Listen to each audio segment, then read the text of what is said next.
السلام علیکم، میں جازیب نذیر آپ کے ساتھ۔ مسلمانوں نے اسپین میں 800 سال حکومت کی۔ اس دور کو مسلمانوں کا گولڈن دور کہا جاتا ہے۔ جب مسلمان اسپین میں آئے تو اس وقت پورے یورپ کی بری حالت تھی۔ کہیں پر حمام کا نام و نشان نہیں تھا۔ لوگ باہر جا کر اپنی حاجت پوری کیا کرتے تھے۔ گلیوں کے اندر گندا پانی ٹھہرا ہوا رہتا تھا، اس کے اوپر مچھر، اور ہسپتالوں کا نام و نشان نہیں تھا۔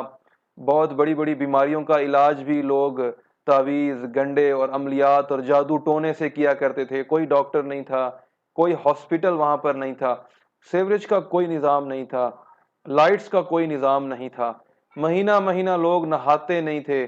اگر کوئی شخص ہفتے میں ایک بار بھی نہا لیتا تو اس پر مسلمان ہونے کا شک کیا جاتا تھا کہ کہیں یہ مسلمان تو نہیں ہو گیا کہ یہ نہا کر آیا ہے۔ تو جتنا زیادہ جو گندا ہوتا تھا اس کو اتنا اچھا سمجھا جاتا تھا۔ یہ یورپ کا دور غلاظت تھا جس کو مسلمانوں نے آ کر تبدیل کیا۔ مسلمان جب اسپین میں آئے تو انہوں نے یورپ کی پوری تاریخ کو تبدیل کر کے رکھ دیا۔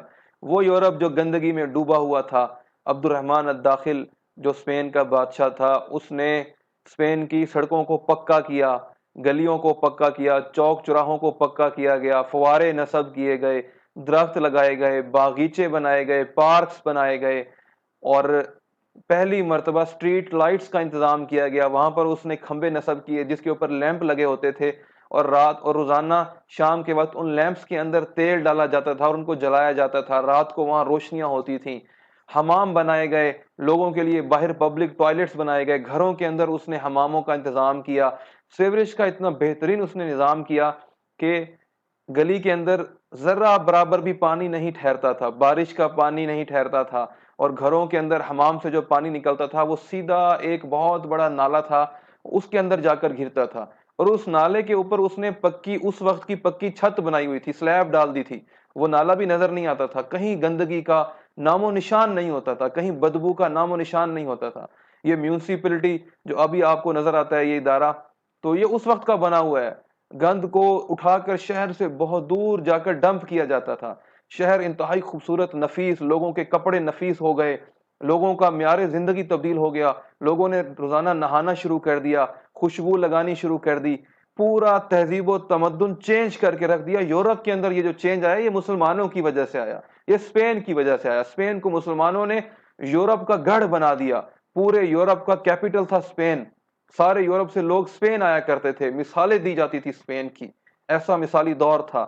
مسلمان تو اس زمانے سے صاف ستھرے ہیں۔ جب یورپ گندا ہوا کرتا تھا، مسلمان اس وقت بھی صاف ستھرے ہوا کرتے تھے۔ آج ہم افسوس کی بات ہے کہ کراچی جیسا پاکستان کا سب سے بڑا شہر، بزنس ہب، آپ کا تجارتی سینٹر ہے، آپ اس کی حالت دیکھ لیں۔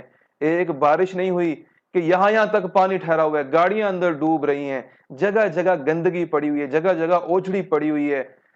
تو اس موقع پر کس کو قصوروار ٹھہرائیں؟ مسلمان تو ایسے نہیں ہوتے تھے، مسلمانوں کے حکمران ایسے چاہے جیسے گئے گزرے تھے، لیکن وہ مسلمانوں کی گلیاں تو پکی کرواتے تھے، روڈ تو پکے کرواتے تھے، سیوریج کا بہترین انتظام کروایا جاتا تھا۔ مسلمان اس چیز کے لیے مشہور تھے کہ ان کے شہر بہت خوبصورت اور صاف ستھرے ہوتے ہیں۔ اس پر کس کو دوش دیا جائے؟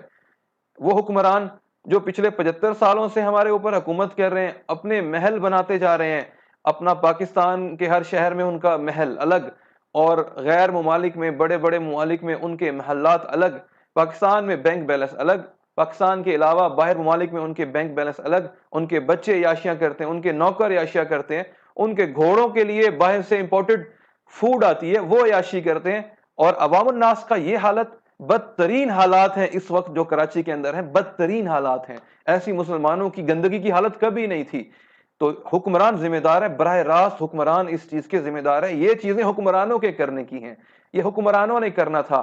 کراچی کو تباہ و برباد کر کے رکھ دیا۔ جن جن لوگوں نے بھی حکومت کی، کرپشن کی، وہاں پر بتہ خوری کی، قتل و غارت کا بازار گرم کیا اور تباہ و برباد کر کے رکھ دیا، آپ کے سامنے ہے۔